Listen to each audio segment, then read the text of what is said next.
Today's review is for the animated series Alley Cats, created by Ricky Gervais. What's the biggest thing we could take down if we work together? Dunno. Fat kid? Yes, bag us a little wagyu fat kid. So this has only just come out on Friday, I believe. I don't know if it's worldwide on Friday, but in the UK this has just come out and we have watched it already. It isn't a very long series. There's 6 episodes, just under 20 minutes each episode. So we thought we'd come in and give a review for it.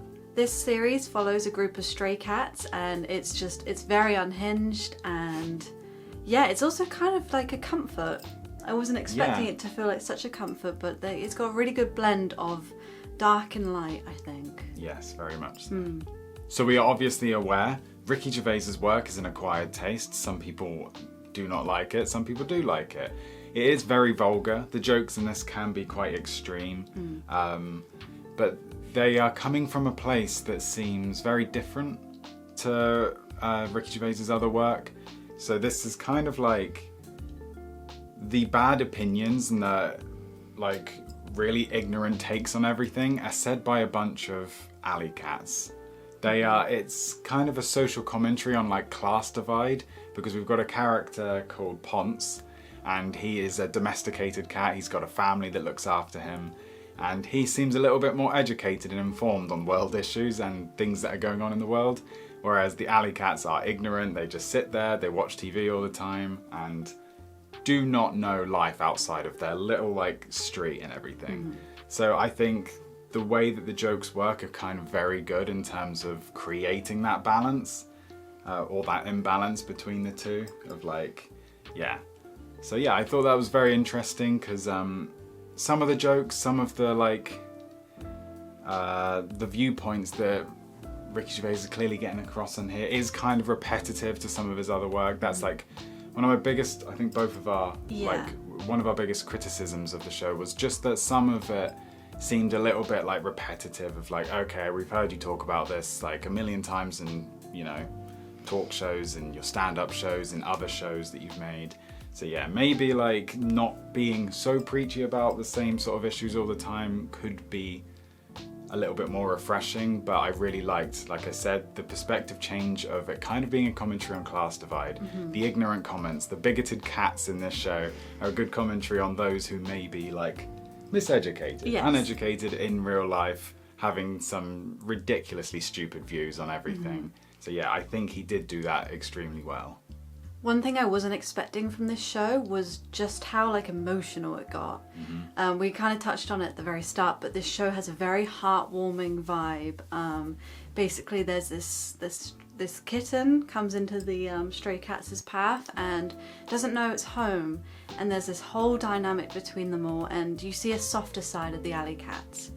And I think that again is a good commentary on like sometimes people aren't necessarily uneducated.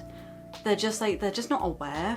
And when they become aware, they kind of mold to fit the times sometimes. Yeah, they've got this like hard shell, this hard exterior. Yeah. Whereas there might be like a soft, like more emotional, more like understanding person inside, but they've got to put this front on depending on like who's around them in society. I think that's key. A lot of people just try to fit in, and alley cats too. So it's good that you said that though, because that is kind of like how it's worked. Like they have a hard exterior. On the surface they're very, you know, ignorant, saying all this stuff, but like as the show goes on you kind of see a more deeper side to them, a more emotional, more understanding, a nicer side to them. And I think that's kind of like the aim of the show really, is just sort of, here's the surface, let's look behind that, let's try and bring the goodness out of people. And sometimes you need new things and big experiences in life to be able to bring that out of you. So yeah. Another thing that this series does really well is its like capability of emotional depth and understanding for how cats and other animals are treated on the planet. I think that's one thing that Ricky is incredible at, and that is his dedication to animals. Yes. And I do agree that many, many more people could do with being a lot kinder, because they're like, they've got lives too. They're important too, just because they're different to us. I don't know. It had some really good points on like, you know, death, and injury and all of that with cats especially, and I think it was done really well. Yeah, like the meaning of life and everything. Yeah.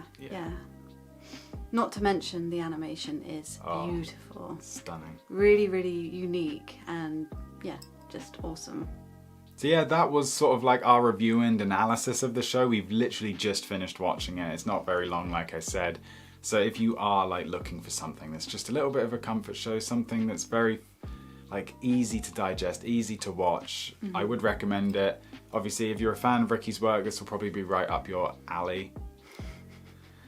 But if not, if you're like not a fan, then there may be something in this for you, or it might just be a little bit too unbearable with some of the intensity of the jokes.